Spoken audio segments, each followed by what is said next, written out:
Hi hello friends, ಎಲ್ಲರೂ ಹೇಗಿದ್ದೀರಾ? ಎಲ್ಲರೂ ಚೆನ್ನಾಗಿದ್ದೀರಾ ಅಂತ ಭಾವಿಸ್ತಾ ನನ್ನ 45ನೇ ಸ್ಟಡಿ ವ್ಲಾಗನ್ನು ಇಂದು ಪ್ರಾರಂಭ ಮಾಡ್ತಾ ಇದ್ದೀನಿ. ಇಂದು ನನ್ನ ದಿನ ಪ್ರಾರಂಭ ಆಗಿದ್ದು 7 ಗಂಟೆಗೆ. ಇವತ್ತು ನಾನು ಬೆಳಗಿನ ಜಾವ 3 ಗಂಟೆಗೆ ಎದ್ದೇಳಿಲ್ಲ, ಯಾಕಂದರೆ ಇವತ್ತು ಸಂಡೇ ಫ್ರೆಂಡ್ಸ್, ರಿವಿಸನ್ ಡೇ. ಹಾಗಾಗಿ ಇವತ್ತೊಂದು ದಿನ ರೆಸ್ಟು. ಹಾಗಾಗಿ ನಾನು 7 ಗಂಟೆಗೆ ಎದ್ದು ಫ್ರೆಶ್ ಅಪ್ ಆಗಿ ಮನೆಯದು ಕೆಲಸ ಎಲ್ಲ ಮುಗಿಸ್ಕೊಂಡು ಮಮ್ಮಿಗೆ ಯೋಗ ಕ್ಲಾಸಿಗೆ ಬಿಟ್ಟು ಮತ್ತು ನಾನು ಫ್ರೆಶ್ ಅಪ್ ಆಗಿ ಇವಾಗ ನೆಕ್ಸ್ಟ್ ಟೀ ಕುಡಿತೀನಿ ಫ್ರೆಂಡ್ಸ್. ಇವಾಗ ನಾನು ಟೀ ಕುಡಿತಾ ಹೊರಗಡೆ ರಿಲ್ಯಾಕ್ಸ್ ಆಗ್ತಾಯಿದ್ದೀನಿ ಫ್ರೆಂಡ್ಸ್.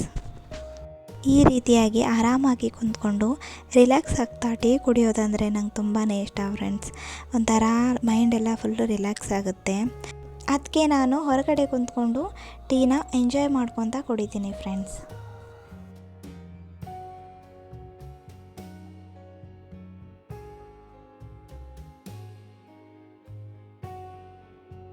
ಫ್ರೆಂಡ್ಸ್, ಇವತ್ತು ಟೀ ಕುಡಿದಾದ್ಮೇಲೆ ಮನೆ ಕೆಲಸ ಎಲ್ಲ ಮುಗಿಸ್ಕೊಂಡು ನಾನು ಒಂದು ಕಡೆ ಹೋಗಿ ಬರಬೇಕು ಫ್ರೆಂಡ್ಸ್. ಅದು ಎಲ್ಲಿ ಹೋಗ್ತೀನಿ ಅಂತ ನೀವೇ ಮುಂದೆ ನೋಡಿ.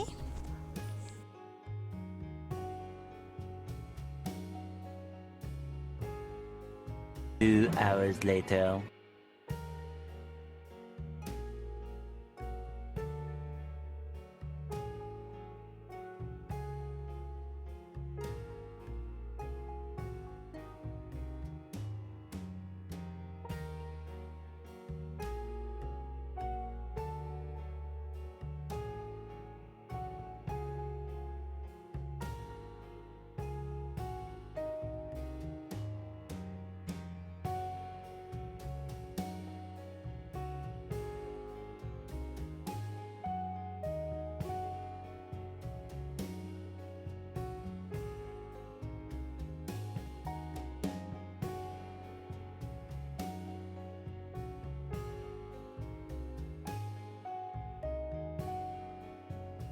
ಹೆಲೋ ಫ್ರೆಂಡ್ಸ್, ಇವತ್ತು ನಮ್ಮ ಹೊಲಕ್ಕೆ ಬಂದೀವಿ. ನೋಡಿ ನಮ್ಮ ಹೊಲ ಯಾವ ರೀತಿ ಐತಿ.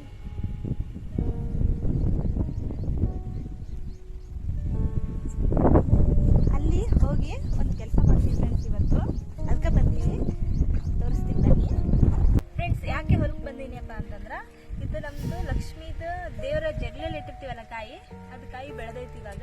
ಹಾಗಾಗಿ ನಾವು ಇದನ್ನು ಇಲ್ಲಿ ನಮ್ಮ ಹೊಲದಾಗ ಹಚ್ಚಕ್ಕೆ ಬಂದೀವಿ. ಇವಾಗ ಇದನ್ನು ಇಲ್ಲೇ ಹಚ್ತೀವಿ.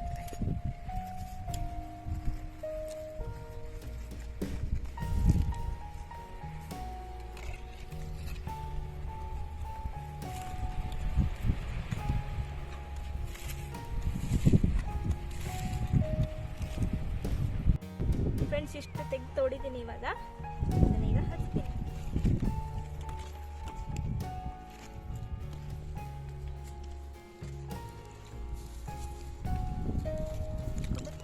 ಒಳಗೋಗ್ಬೇಕನ್ನಟ್ಟು ಯಾಕೆ ಇನ್ನೂ ಸ್ವಲ್ಪ ಮಣ್ಣು ಹಾಕ್ಬಿಡು ಮ್ಯಾಗ. ಅಷ್ಟೇ.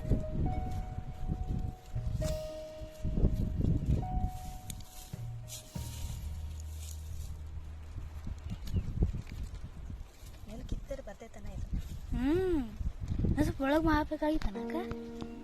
ಕಿತ್ತಿದ್ರೆ ಬಂದ ಬಿಡ್ತೈತಿ.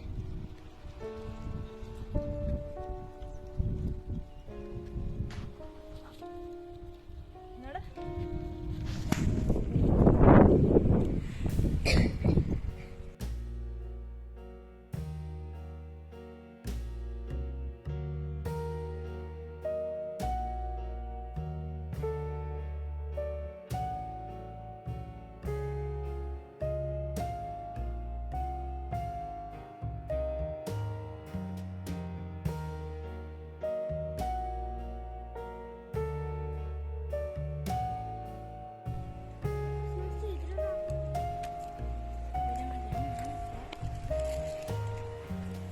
ಹಾಯ್ ಫ್ರೆಂಡ್ಸ್, ಇವಾಗ ಇಲ್ಲಿ ಪ್ರಶಾಂತವಾಗಿರುವಂತಹ ವಾತಾವರಣ ಒಳಗೆ ಒಂದು ತಾಸು ಸ್ಟಡಿ ಮಾಡಿಲ್ಲ ಅಂದ್ರೆ ಹೆಂಗೆ ಫ್ರೆಂಡ್ಸ್. ಹಾಗಾಗಿ ನಾನು ನನ್ನ ನೆಚ್ಚಿನ ಕನ್ನಡ ವ್ಯಾಕರಣ ತೊಗೊಂಬಂದಿನ ಪುಸ್ತಕ ಇಲ್ಲಿ ಒಂದು ತಾಸು ಇದನ್ನು ಸ್ಟಡಿ ಮಾಡಿ ಆಮೇಲೆ ಸ್ವಲ್ಪ ಹೊತ್ತು ಟೈಮ್ ಕಳೆದು ಮತ್ತೆ ಮನೆಗೆ ಹೋಗಿ ಮತ್ತೆ ಸ್ಟಡಿನ ಕಂಟಿನ್ಯೂ ಮಾಡೋಕ್ಕಾಗುತ್ತೆ ಫ್ರೆಂಡ್ಸ್. ಓಕೆ, ಇವಾಗ ಸ್ಟಾರ್ಟ್ ಮಾಡ್ತೀನಿ. ಇವಾಗ ನಾನು ಕನ್ನಡ ವ್ಯಾಕರಣವನ್ನು ಓದ್ಕೊಳ್ತಾ ಇದ್ದೀನಿ. ಅದೇ ನನ್ನದು ದೇವರ ಜಗಲಿಯಲ್ಲಿರುವಂತಹ ಕಾಯಿ ಫ್ರೆಂಡ್ಸ್. ಅದು ದೀಪಾವಳಿಗೆ ನಾವು ಚೇಂಜ್ ಮಾಡ್ತೀವಿ. ಆವಾಗಿಂದ ಅದನ್ನೇ ಗಿಡ ಹಚ್ಚಬೇಕು ಅಂತ ವೇಟ್ ಮಾಡ್ತಾಯಿದ್ವಿ. ಟೈಮೇ ಸಿಕ್ಕಿದ್ದಿಲ್ಲ ಮತ್ತು ಹೊಲಕ್ಕೆ ಬರೋಕ್ಕೂ ಆಗ್ತಾಯಿದ್ದಿಲ್ಲ. ಹಾಗಾಗಿ ಇವತ್ತು ಟೈಮ್ ಮಾಡಿಕೊಂಡು ಬಂದು ಹೊಲದಲ್ಲಿ ಆ ಗಿಡನ ಹಚ್ಚೋಣ. ಫ್ರೆಂಡ್ಸ್, ಇಲ್ಲಿ ಹೆಂಗೆ ಟೈಮ್ ಹೋದಂತಾನೆ ಗೊತ್ತಾಗಲಿಲ್ಲ. 10 ಗಂಟೆಗೆ ಬಂದೀವಿ. ಇವಾಗ ಟೈಮ್ ನೋಡಿದ್ರೆ 12 ಗಂಟೆ ಆಗೈತಿ. ಸ್ವಲ್ಪ ಓದ್ಕೊಂಡು ಕುಂತ್ಬಿಟ್ಟಿನಿ, ಅದು ಟೈಮ್ ನೋಡಿಲ್ಲ. ಇವಾಗ ಟೈಮ್ ಆಯ್ತು ಫ್ರೆಂಡ್ಸ್, 12 ಗಂಟೆ ಆಯ್ತಲ್ಲ. ಮತ್ತೆ ನಮಗೆ ದಾರಿ ಕಾಯ್ತಾ ಇರ್ತಾರ. ಇವಾಗ ಹೋಗ್ತೀನಿ, ಮತ್ತೆ ಅಲ್ಲೇ ಮನೆಗೆ ಹೋಗಿ ಮತ್ತೆ ನನ್ನ ಸ್ಟಡಿನ ಸ್ಟಾರ್ಟ್ ಮಾಡ್ತೀನಿ. ಇದು ಆಂಜನೇಯ ದೇವಸ್ಥಾನ ಫ್ರೆಂಡ್ಸ್.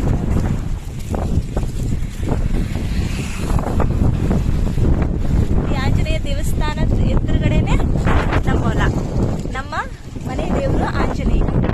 ನಮ್ಮ ಹೊಲದ ಎದುರುಗಡೆನೆ ಇದೆ ಫ್ರೆಂಡ್ಸ್. ನೋಡಿ ನಮ್ಮ ಹೊಲ, ಇದು ನನ್ನ ಅಂಬಾರಿ.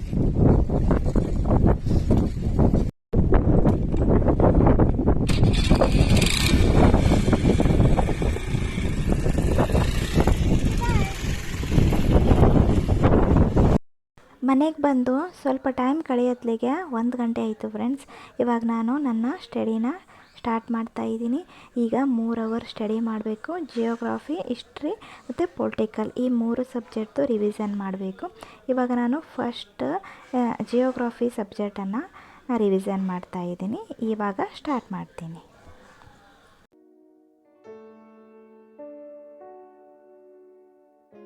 ಇವತ್ತು ಜಿಯೋಗ್ರಫಿಯಲ್ಲಿ 6th to 9th ಸ್ಟ್ಯಾಂಡರ್ಡ್ವರೆಗೂ ಇರುವಂತಹ ಎಲ್ಲ ಟಾಪಿಕ್ಗಳು, ಎಲ್ಲ ಲೆಸನ್ಗಳನ್ನು ನಾನಿವತ್ತು ರಿವಿಷನ್ ಮಾಡಿದೆ ಫ್ರೆಂಡ್ಸ್.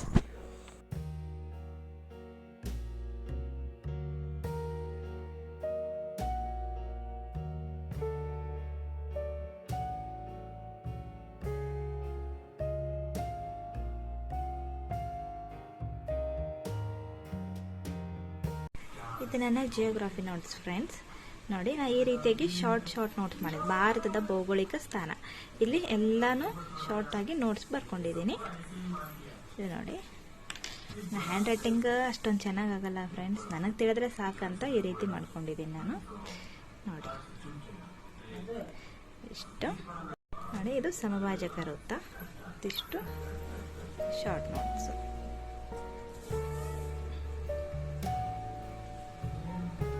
ರೇಖೆಗಳ ಸಂಖ್ಯೆ. ಆಮೇಲೆ ಇದಿಷ್ಟು ಭೌಗೋಳಿಕ ಸ್ಥಾನ ಆಯಿತು. ಇಲ್ಲಿ ಇದೆ ನೋಡಿ, ಇದು ಖಂಡಗಳು. ಇಲ್ಲಿ ಏಷ್ಯಾ ಖಂಡದಲ್ಲಿ ಬರುವಂತಹ ಇಂಪಾರ್ಟೆಂಟ್ ಶಾರ್ಟ್ ನೋಟ್ಸು. ಇದು ಆಫ್ರಿಕಾ ಖಂಡ.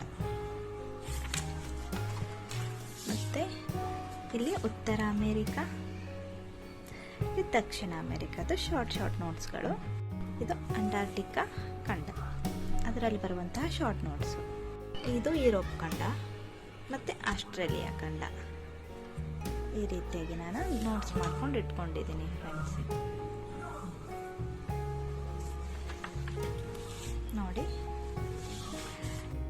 ನೋಡಿ ಫ್ರೆಂಡ್ಸ್, ಇದು ಖಂಡಗಳದ ಒಂದು ಚಿಕ್ಕ ಸೂತ್ರ.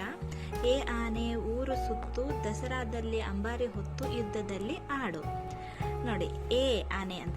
ಅಂದ್ರೆ ಏಷ್ಯಾ, ಆನೆ ಅಂದರೆ ಆಫ್ರಿಕಾ, ಊರು ಅಂತಂದರೆ ಉತ್ತರ ಅಮೇರಿಕಾ, ದಸರಾ ಅಂದರೆ ದಕ್ಷಿಣ ಅಮೇರಿಕಾ, ಅಂಬಾರಿ ಅಂತಂದರೆ ಅಂಟಾರ್ಟಿಕಾ, ಯುದ್ಧದಲ್ಲಿ ಅಂದರೆ ಯುರೋಪ್, ಆಡು ಅಂದರೆ ಆಸ್ಟ್ರೇಲಿಯಾ. ಈ ರೀತಿಯಾಗಿ ಅಷ್ಟು ನೆನಪಿನಾಗ ಇಟ್ಕೋಬೇಕು ಅಂತಂದು ನಾನು ಈ ರೀತಿಯಾಗಿ ಶಾರ್ಟಾಗಿ ಸೂತ್ರ ಮಾಡ್ಕೊಂಡಿದ್ದೀನಿ ಫ್ರೆಂಡ್ಸ್. ಮತ್ತಿಲ್ಲಿ ಊರು ದೊಡ್ಡ ಹೂ ಬರಬೇಕು, ಸಣ್ಣ ಹೂ ಬರ್ದಿರಿ ಅಂತಂದು ಅದನ್ನೆಲ್ಲ ಹೇಳೋಕೋಬೇಡಿ. ಅದು ನಾನೇ ಚಿಕ್ಕದಾಗಿ ನಾನೇ ಬರ್ಕೊಂಡಿದ್ದೀನಿ, ಯಾಕಂದ್ರೆ ನನಗೆ ಅರ್ಥ ಆಗೋ ರೀತಿ ಚಿಕ್ಕ ಹೂನೇ ಬರ್ಕೊಂಡಿದ್ದೀನಿ.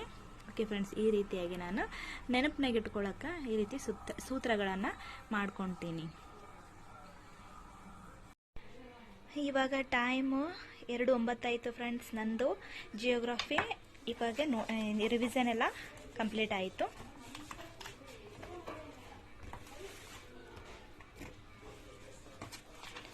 ಇವಾಗ ನೆಕ್ಸ್ಟ್ ಪೊಲಿಟಿಕಲ್ ರಿವಿಷನ್ ಮಾಡ್ತೀನಿ.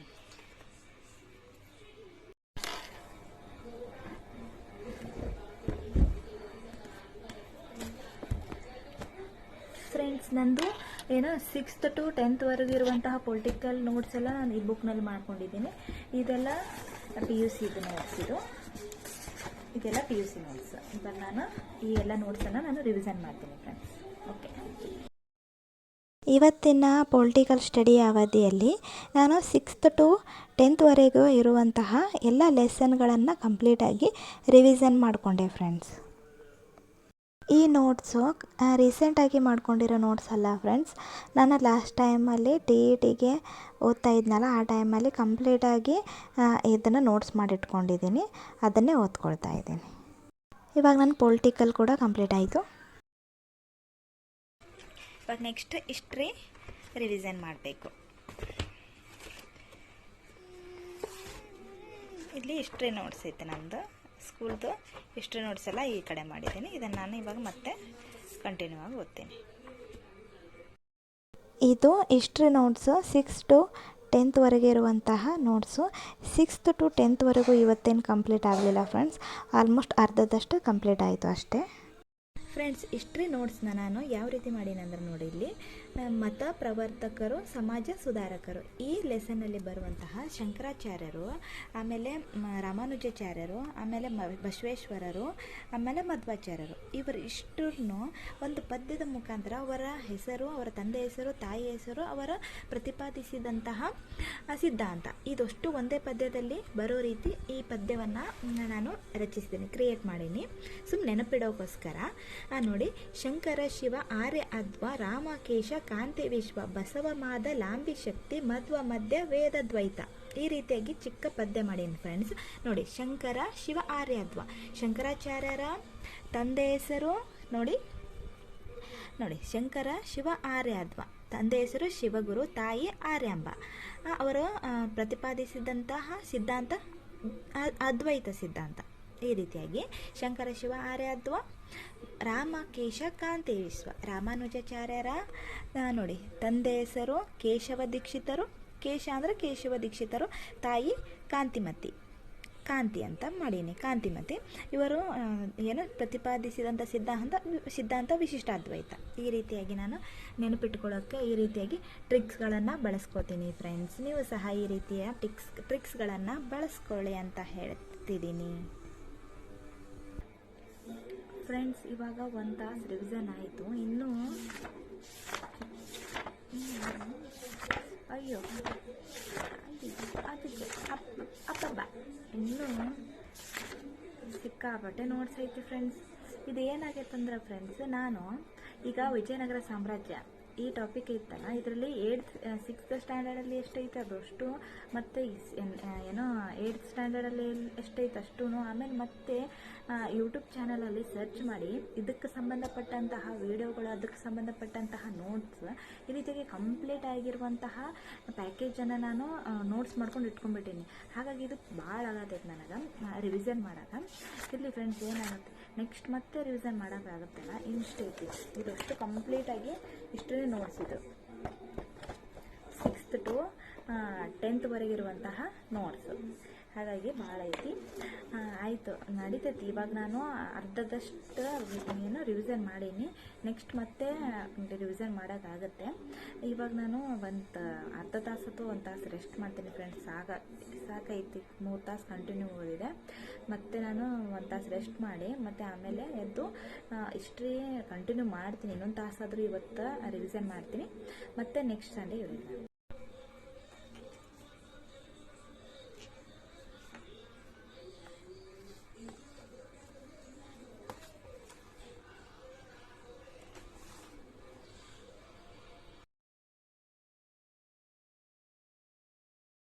ಇವಾಗ ಟೈಮು 5:54 ಆಯಿತು ಫ್ರೆಂಡ್ಸ್. ಇವಾಗ ನಾನು ನನ್ನ ಸ್ಟಡಿಯನ್ನು ಸ್ಟಾರ್ಟ್ ಮಾಡ್ತಾ ಇದ್ದೀನಿ. ಇವಾಗ ಇಂಗ್ಲೀಷು, ಕನ್ನಡ ಮತ್ತು ಕಂಪ್ಯೂಟರ್ ಪ್ರಶ್ನೆ ಪತ್ರಿಕೆಗಳನ್ನು ಬಿಡಿಸ್ತೀನಿ.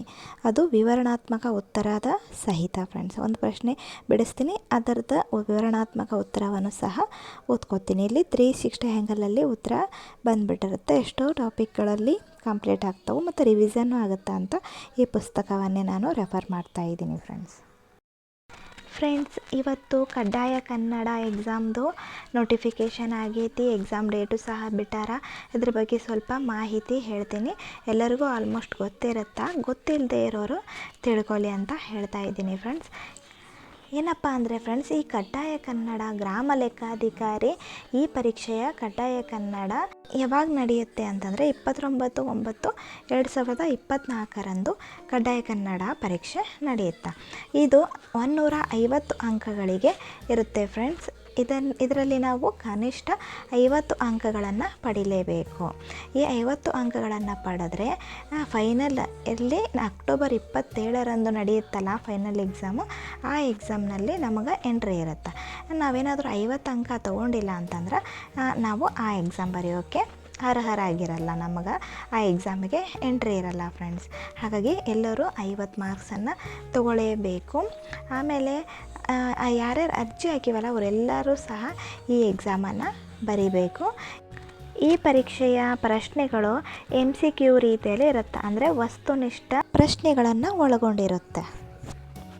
ಮತ್ತು ನೆಗೆಟಿವ್ ಮಾರ್ಕ್ಸ್ ಸಹ ಇರುತ್ತೆ ಫ್ರೆಂಡ್ಸ್. ಹಾಗಾಗಿ ನಾವು ನೋಡಿಕೊಂಡು ಉತ್ತರಗಳನ್ನು ಬರೀಬೇಕು. 150ಕ್ಕೆ 50 ಮಾರ್ಕ್ಸ್ ತೊಗೊಳೋಕ್ಕೆ ಎಲ್ಲರಿಂದೂ ಸಾಧ್ಯ ಆಗೇ ಆಗುತ್ತೆ ಫ್ರೆಂಡ್ಸ್. ಈ ಎಕ್ಸಾಮ್ನ ನಾವು ಖಂಡಿತವಾಗಿಯೂ ಪಾಸ್ ಆಗೇ ಆಗ್ತೀವಿ. ಈ ಕಡ್ಡಾಯ ಕನ್ನಡ ಪರೀಕ್ಷೆಗೆ ನಾವೇನೇನು ಓದ್ಕೋಬೇಕು ಅನ್ನೋದನ್ನು ನಾನು ನೆಕ್ಸ್ಟ್ ವಿಡಿಯೋದಲ್ಲಿ ತಿಳಿಸ್ತೀನಿ ಫ್ರೆಂಡ್ಸ್. ಈ ವಿಡಿಯೋನ ನಾನು ಇಲ್ಲಿಗೆ ಎಂಡ್ ಮಾಡ್ತಾ ಇದ್ದೀನಿ. ಈ ವಿಡಿಯೋ ನಿಮಗೆ ಇಷ್ಟ ಆದರೆ ಲೈಕ್ ಮಾಡಿ, ಶೇರ್ ಮಾಡಿ ಮತ್ತು ಸಬ್ಸ್ಕ್ರೈಬ್ ಮಾಡಿ friends. Okay friends, bye friends.